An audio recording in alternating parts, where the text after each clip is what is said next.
Morning. Welcome to today's class. Today's class is a handstand prep. So if you haven't taken a handstand class before, you haven't been on your hands much, this is to help with that. There's some things that we can always make easier, and there's definitely things that you can always make more progressive.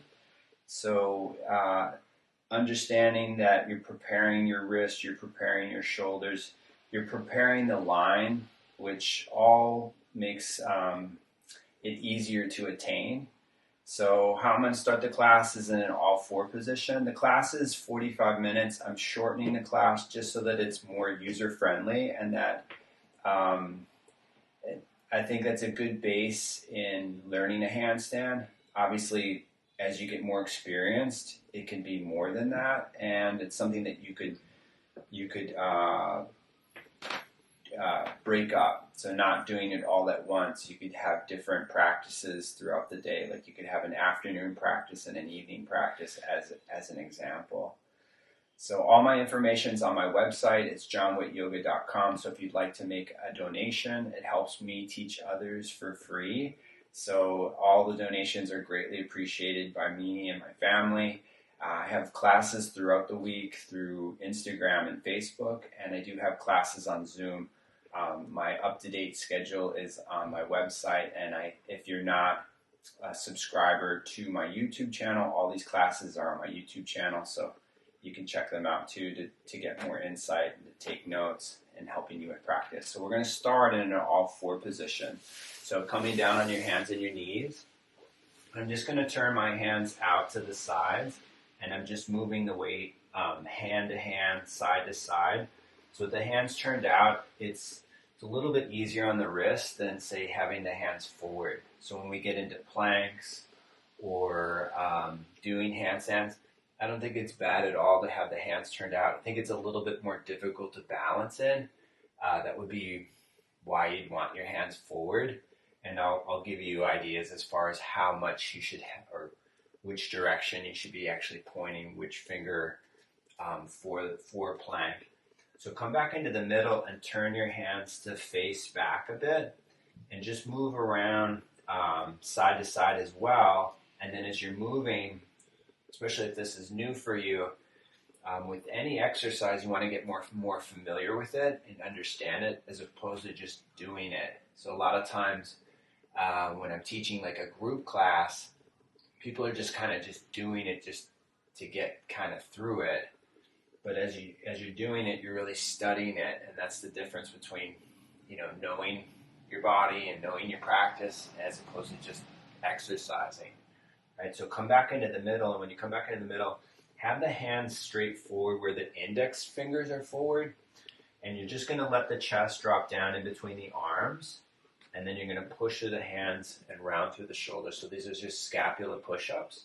So just letting the chest drop down so shoulder blades are moving in, and then you're going to push through the hands and round through the shoulders. Like I said, if you need to turn your hands out slightly, you can do that. So I'm letting the chest drop down, and then I'm pushing through the hands. So about 3 seconds at the top and about 3 seconds on the bottom is a good start, right? Then I'm going to let it drop down again, and then I'm going to push and round.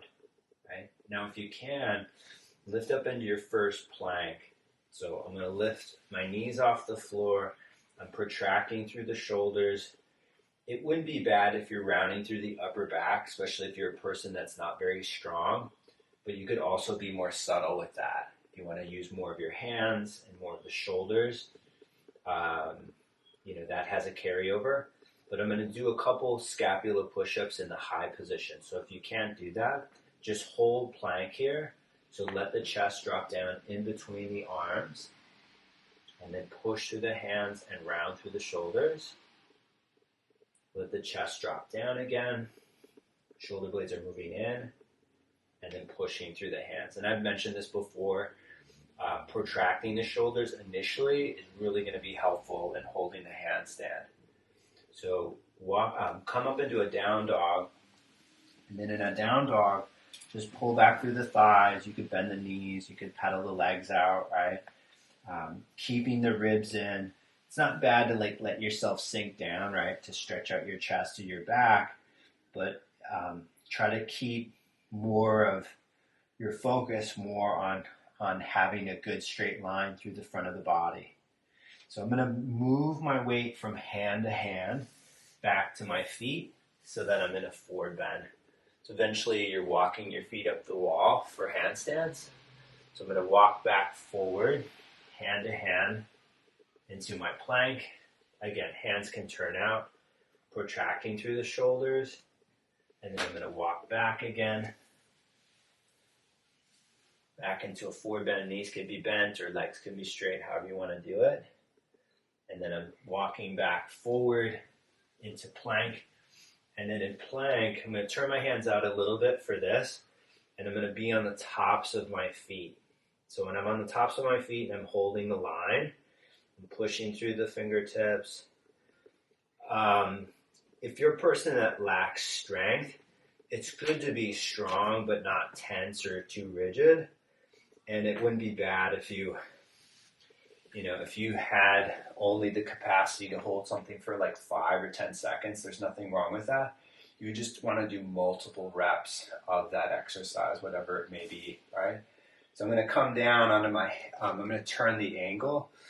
So I'm going to stretch out the backs of my hands, my wrist. So here, my hands, and these can be quite difficult. So if it's really difficult for you, I'm just going to have my hand like this, but it's actually a little active to protect the wrist. So just here is good, say 5-10 seconds. Switch it over to the other side, but I'm going to do some finger push-ups where I'm just using the back of my hands to stretch out my forearms and my wrists, again, to prepare eventually being on the hands for handstand. So what you're going to do is take the hands wide enough so that when we get to the bottom, you're at a 90-degree angle. You're just having your elbows.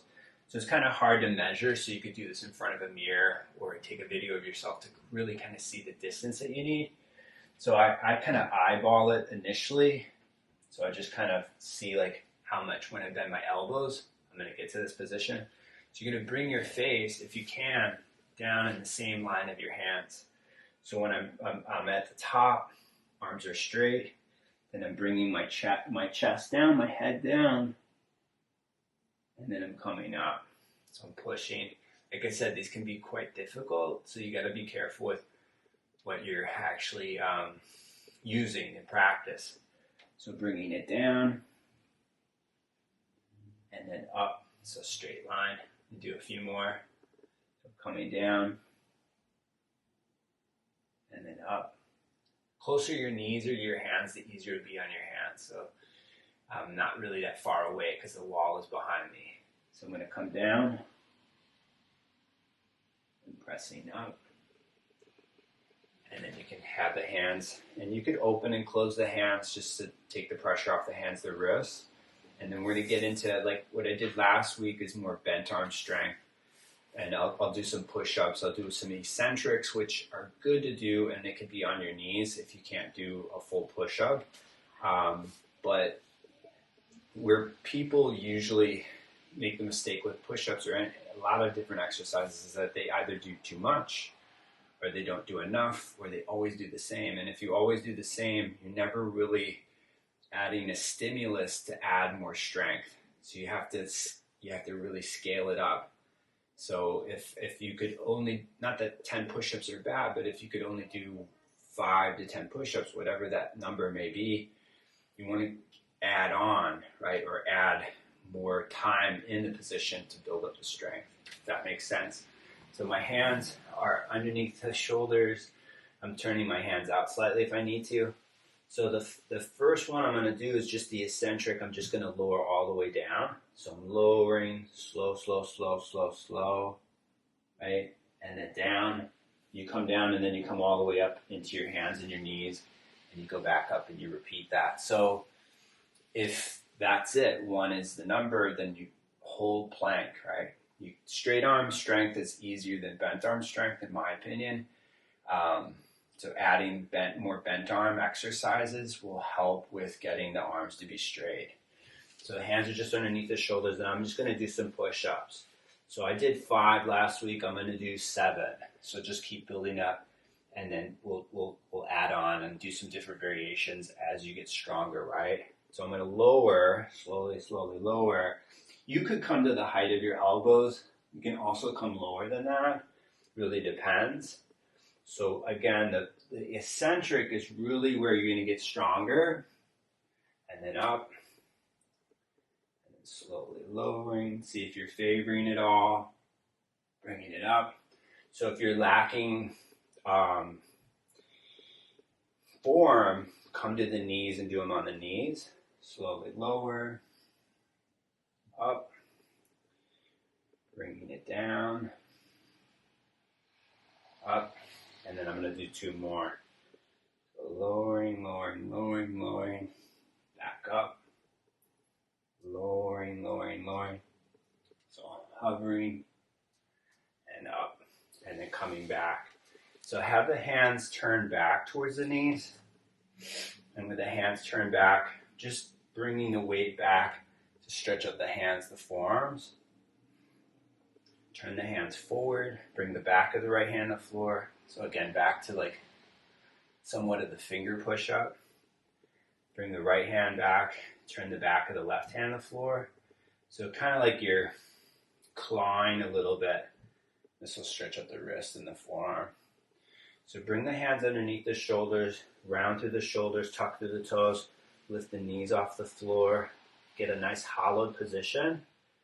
And then as you're hollowed, right, go back up into down dog, and then just pedaling the legs out. So again, I'm focusing more on basic stuff, but it'll help with eventually like a bigger picture of, doing a handstand. So walk the hands back towards the feet.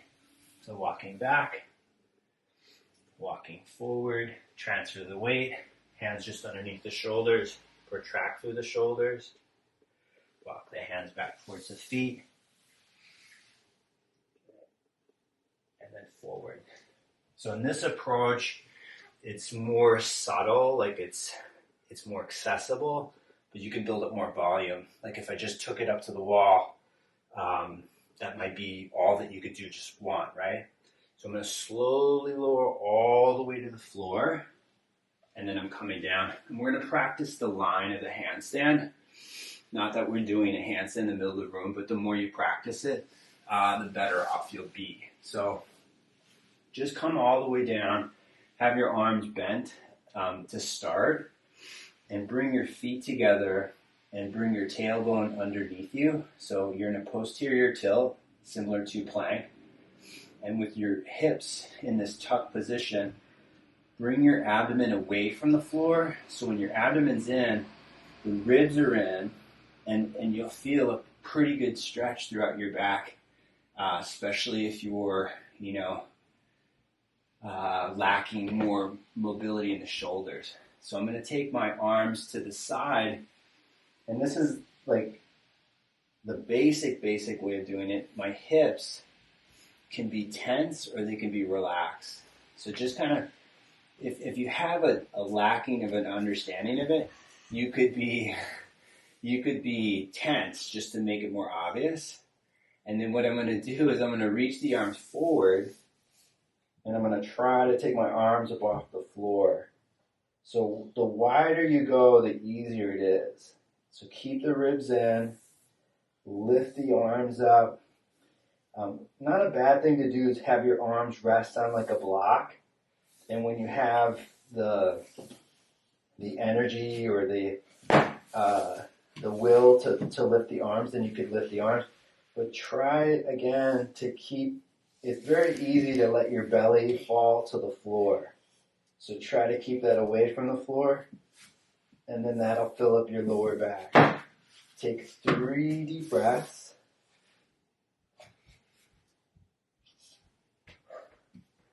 And then bringing the arms down and lifting up into, we're going to just lift up into a low cobra. It's really low.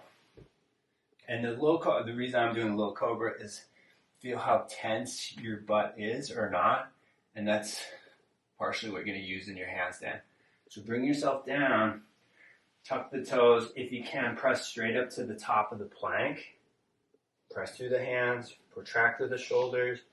and go up into a down dog. So go all the way up into a down dog. Walk your feet forward to the middle of your mat and walk your hands back towards your feet and be in a rounded position just initially. So easier typically for anyone in a forward bend is to bend the knees. You'll expose your back out more, your hips out more, so it's more spine related, but it's perfectly fine if you're extending, right?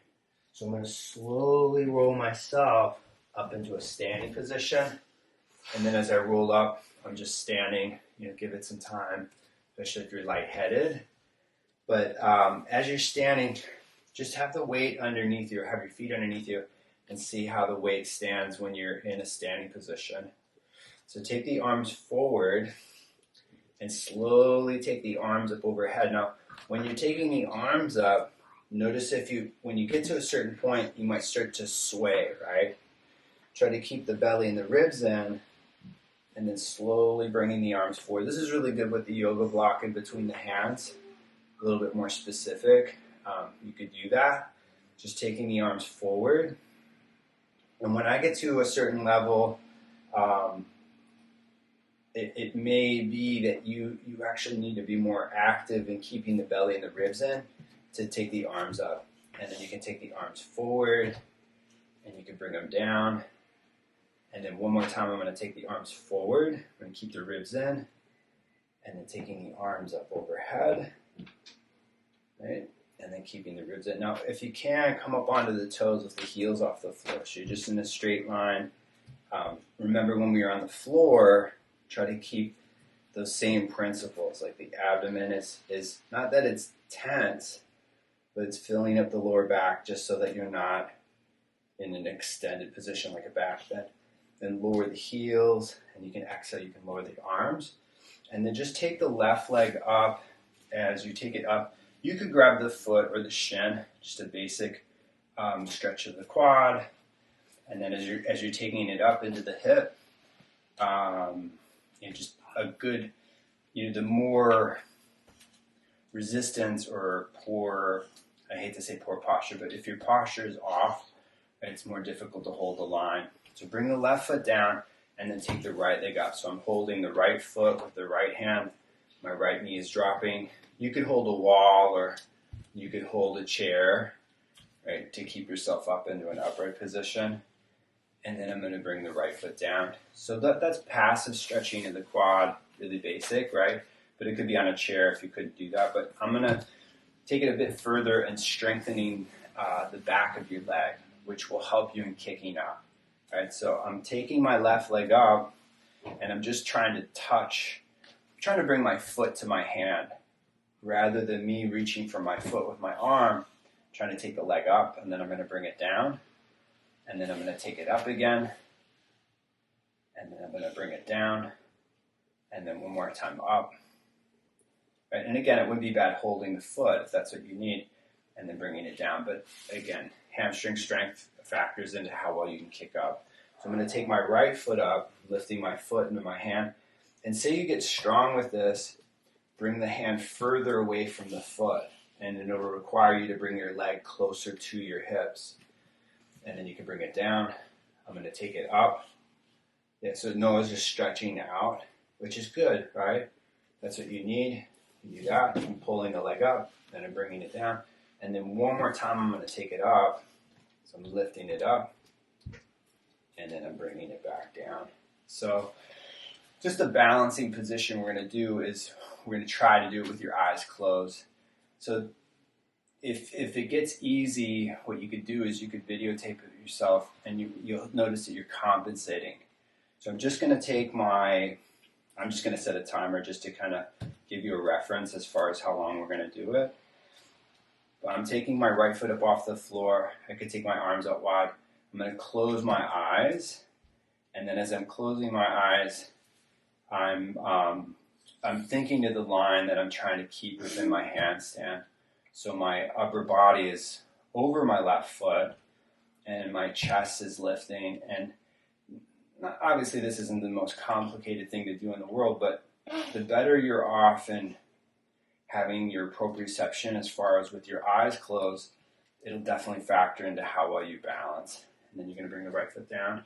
So you're going to take the left foot up off the floor, and then with the left foot up off the floor, you can close the eyes. So I'm a right-handed person. So when I kick a ball for distance, I'm definitely going to kick it with my right leg. So that factors into why your left leg may be stronger if you're a right-handed person.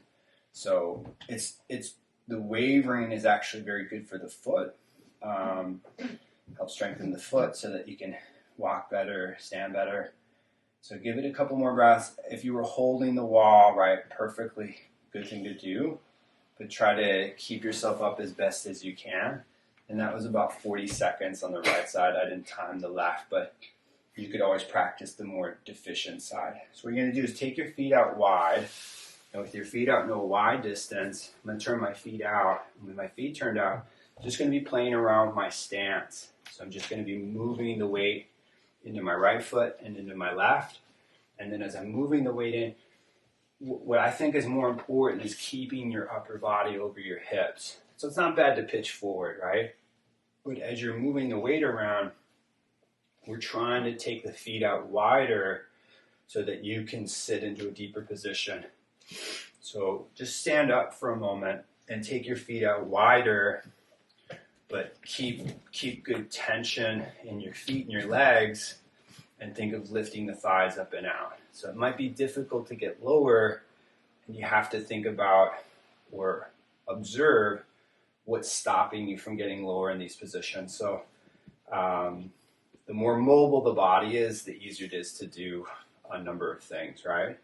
So when my feet turned up, I'm just going to bring them in a little bit closer. For me, that's what's needed. I'm going to move it into a deeper position for a Cossack. So I'm going to go over into my left foot, and as I go over into my left foot, I'm going to keep my right foot turned in initially, and then just reaching for my back leg. So as I bring more weight into my back leg, which is my right leg, it's going to add more of the interior of the thigh.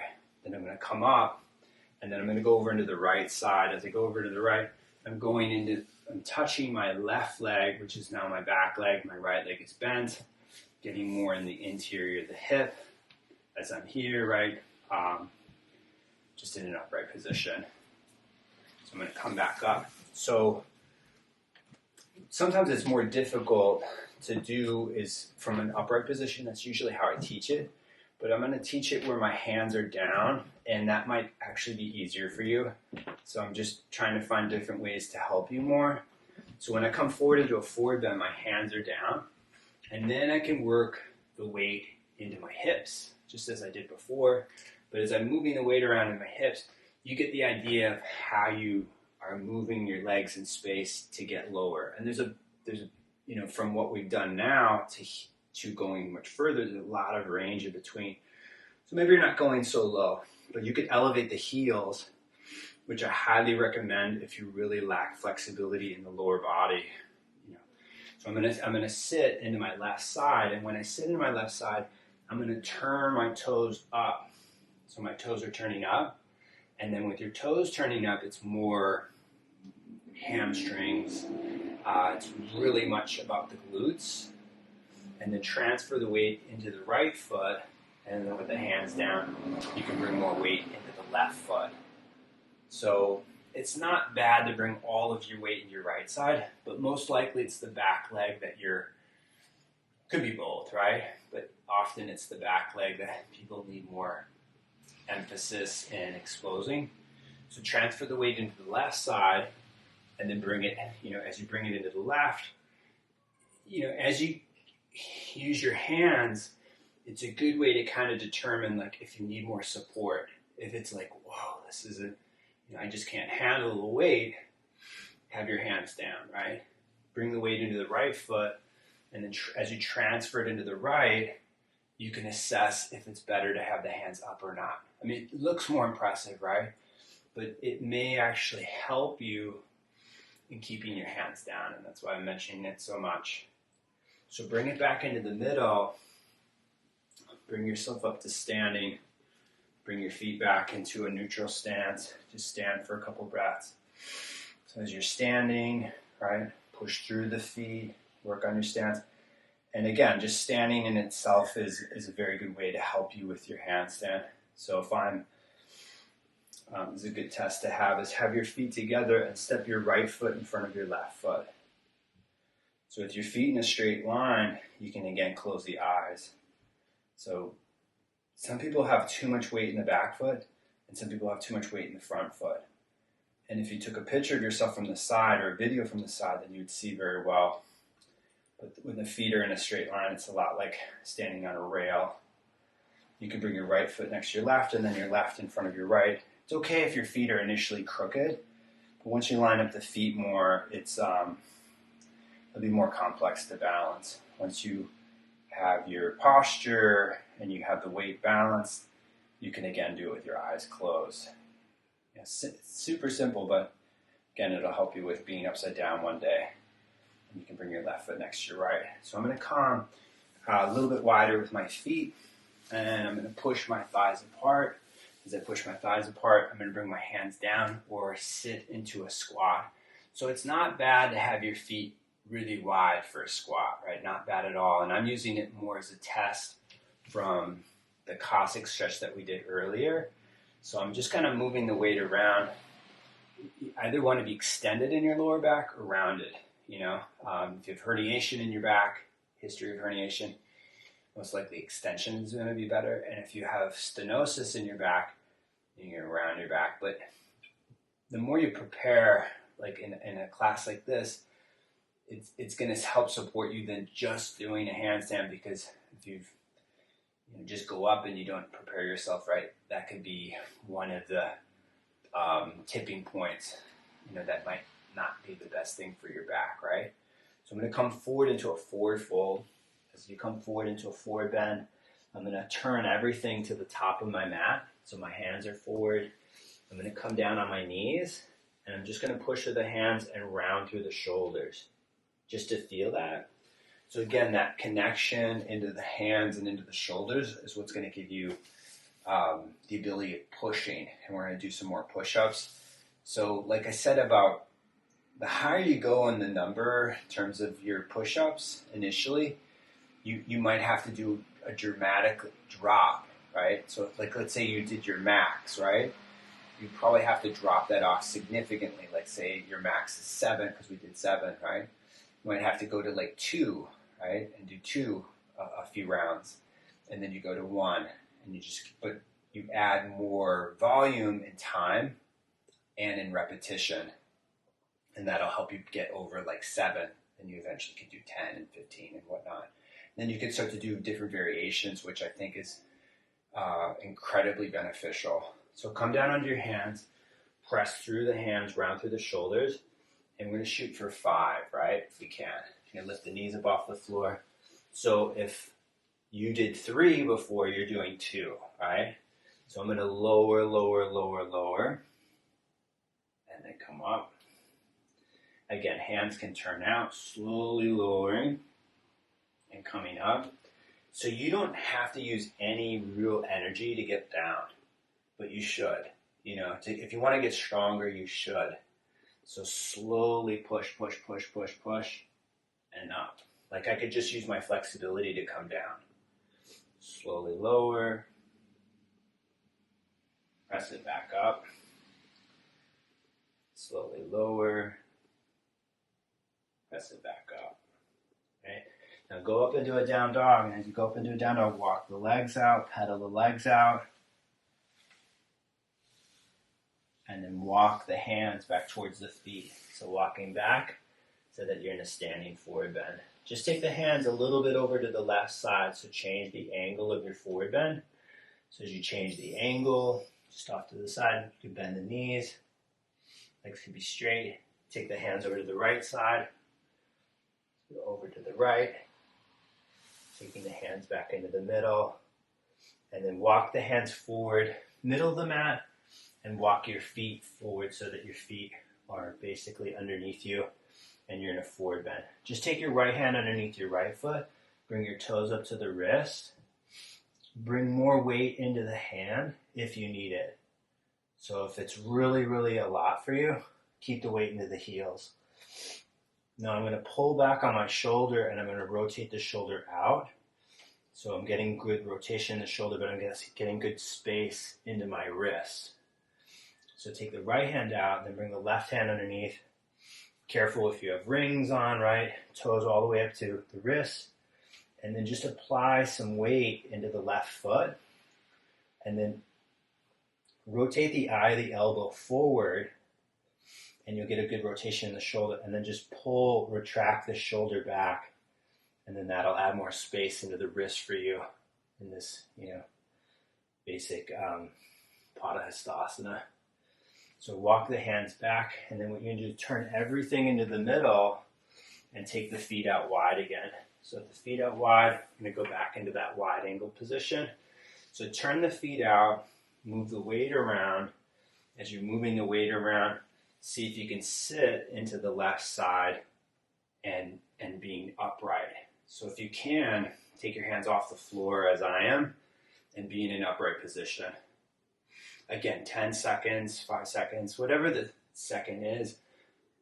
The lower number you want more sets, right? Bring yourself back up and then go over to the right side. That's if you want to, go further, push down through the feet, keep your hands up. Notice which side it's easier to take your hands up. Not that that's a bad thing, but know that it's smart to keep your hands down if that's what you need. So try to transfer the weight into the left foot, and then you're into your Cossack with or without your hands. Some weight and a little bit of weight could be really helpful for balance, but also to expose the tissues more. So drive through the left foot and go to the right. So I'm doing these a little bit more methodically than for like power or kicking, but they both have their place. So if you're more athletic, slower and has its value, and if you're not have a background in athletics, doing a little bit more dynamic work can be helpful. So press through the right foot, bring yourself up, then take the feet out in a wide distance, and just widen out through the thighs. Widen out your legs. Take a couple deep breaths here.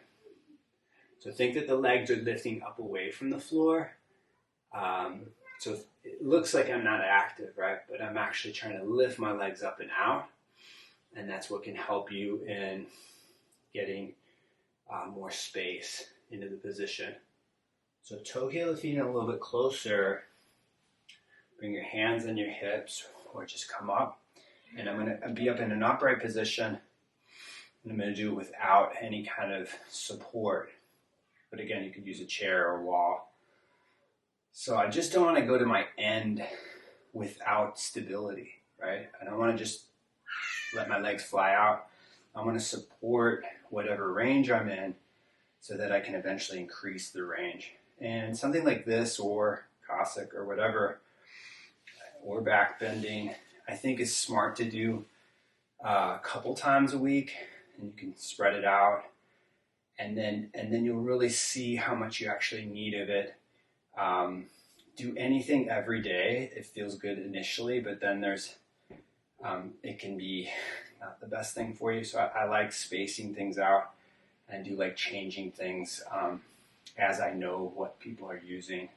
So you can bring your feet in a little bit closer and then stepping the feet back together, just back into a neutral stance. So once you're up into standing, I'm going to practice balancing one more time. Just a little bit different though. So if the taking of the legs out is complicated, this can help. So I'm taking my left foot up off the floor and I'm just moving my left leg in space. And I know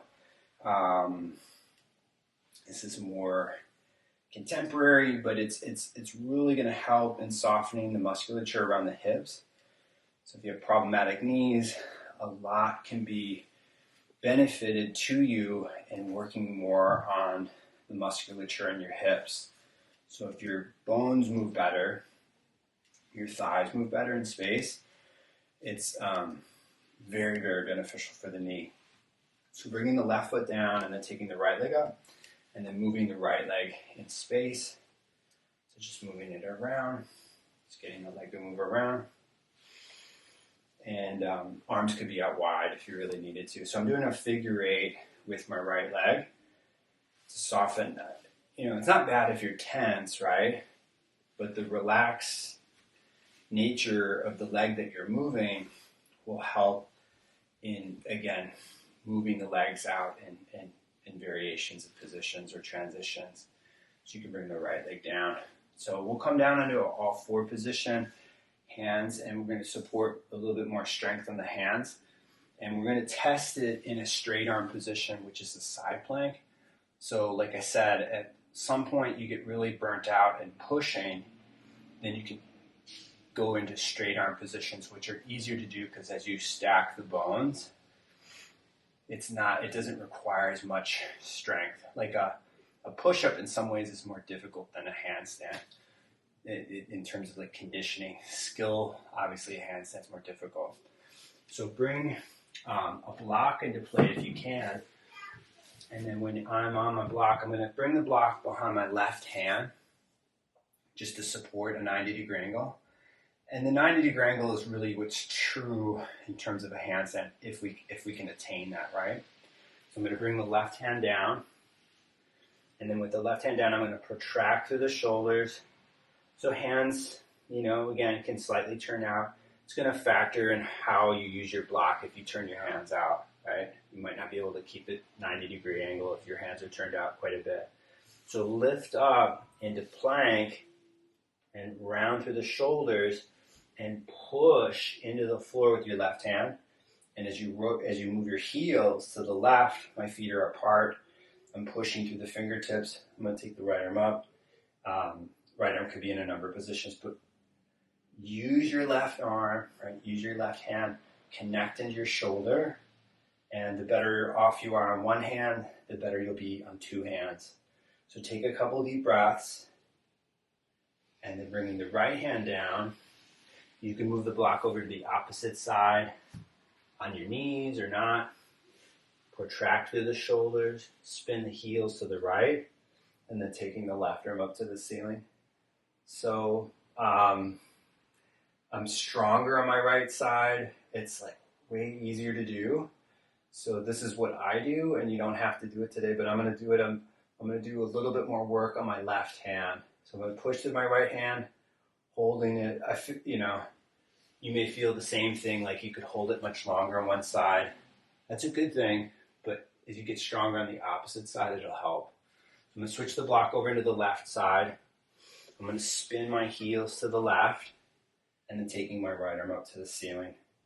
So, and again, it's really good to time yourself. Record, take records of what you're doing, and keep scaling it up. And then as you scale up, after 4-6 weeks, something like that, then you can change it up. Consistency is valuable, but then changing, some elements of the exercise or the practice will greatly benefit you. So bring the right hand down and the knees down. So my toes are tucked here, and I'm going to sit back towards the feet, right? And then if I can, I'm going to sit up into an upright position. So just kind of see how the weight sits in the feet. You lean to one foot, go into the opposite foot. Bring the weight forward and then untuck the toes and sit back on the feet so that the feet are flat. With the feet being flat, sitting on the feet. Take a couple deep breaths. Go back to tucking the toes and sitting back on the heels. And this will, the biggest part of Cossack, or one of the biggest elements, are your feet. So if your feet just don't have the dexterity to them, it's going to be hard to sit low in that position or transitions. So go back to sitting on the feet. Right? And then just a little bit more for the thighs is I'm going to sit in between my feet, and you might need to use your blocks. Like it's okay if you can't sit perfectly down in between your feet, but you could use your hands. And then when I use my hands, I'm going to lift my knees off the floor, and I'm going to squeeze my heels to the middle, and then I'm going to push my heels out to the side. I'm going to squeeze my feet to the middle, and then let them relax, and then I can sit down, and maybe I'm sitting down in between my feet. Not that this is incredibly important for a handstand, but the deeper flexion you have of the knee, applies in different positions, applies for back bending, extending. So I'm going to come off of my feet, and then when I come off my feet, I'm going to stretch my legs forward. I'm just going to do a couple of stretches here, and we'll call it a day. But I hope these classes are really helping you. So again, if you are a subscriber to YouTube, fantastic. If you like my work, if you can share it, it helps me in my cause. Again, if you could donate, I greatly appreciate it. So I'm going to take my legs out into a wide position, my legs out wide. I'm going to push my thighs apart, driving my legs apart, right? And then I'm going to relax. And then I'm pushing my legs apart. So I'm not so much working like a middle split, not to say that that's bad, but I'm just working more so this position gets a little easier for you. And then with later stages of handstands, wide angle leg positions are really great to do. It can make things easier for you. It can make things more complex for you. It depends on what the exercise is. So I'm going to come forward over my left leg. I'm going to stretch my arms out to the side. So I'm actively trying to lift my leg to my body. Not that I'm trying to take it off the floor, but I'm engaging. And then I'm going to come up. So when I'm coming up, so if you're a person that has a hard time getting lower, really depends on how you use your arms or what type of weight you use, because that can help get you more over your legs. So I'm going to take my hands behind my head and then coming forward. So this adds more weight. And then now to come up, I think it's smart to take the arms out wide, especially again if you have a history of back pain. You have no back pain, you need more weight. I'm going to take my arms overhead and then coming forward. And not that you have to get incredibly low, but there are benefits to it. There's real benefits to it. So it's good to achieve. Take the arms wide, bring yourself up. And then when you come up, I'm going to go to the right, same kind of order. If I was practicing on my own, I say this often. Rarely would I do the sides equal in terms of yoga or stretching. So my leg is lifting towards my upper body. It's also pushing down, if that makes sense. And then bringing yourself up. Again, you need more weight. Take your hands behind your head and bring yourself forward. Turning the chest. It could be turned in as well, but as I turn out, for me, that's what's more difficult. That's what's more beneficial for me. So I'm going to come up, and then I'm going to take the arms overhead, and then bringing myself forward. And this is a good angle right here. Is really, really good for me, but you can use more effort in lifting the leg up into the torso to get yourself forward and to get yourself down. Take your arms out wide, bring yourself up. And then if you want to, you can come forward. So I'm coming forward, which can be the best angle, can be the most difficult angle. Like we did before, you can take the hands behind the head. Now think what's coming forward is your pelvis and your abdomen. Not so much like, it's not bad to round your back at all. It's just if you're wanting more space in the hips and the hamstrings, work on getting more pelvis forward, abdomen forward, and then that will help you in getting to a lower position. Take 3 deep breaths. Take the arms wide. Bring yourself back up. You can sit in any position. So you can sit cross-legged.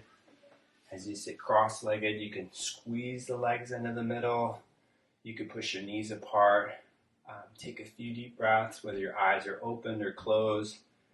A great practice, something that you could do is add on is you can do a short meditation. You could do a short relaxation. Again, vary your practice and it'll greatly benefit you. So that's it for today. I hope the class, again, was really helpful for you. You can always reach out to me. You can message me. You could send me a video, and that's probably the easiest way to help someone in practice. And And I'm doing more online programming. If that's something that you're interested in, I could design a program, a plan that can develop better practice for you. So you could reach out to me as well for that. So have a beautiful weekend if we don't see you. I have a class tomorrow, 9 a.m. to 10 Eastern Time. Maybe you could join me. And then Sunday I have a class on Zoom, and that's from 10 to 11. And you register for that class on my website.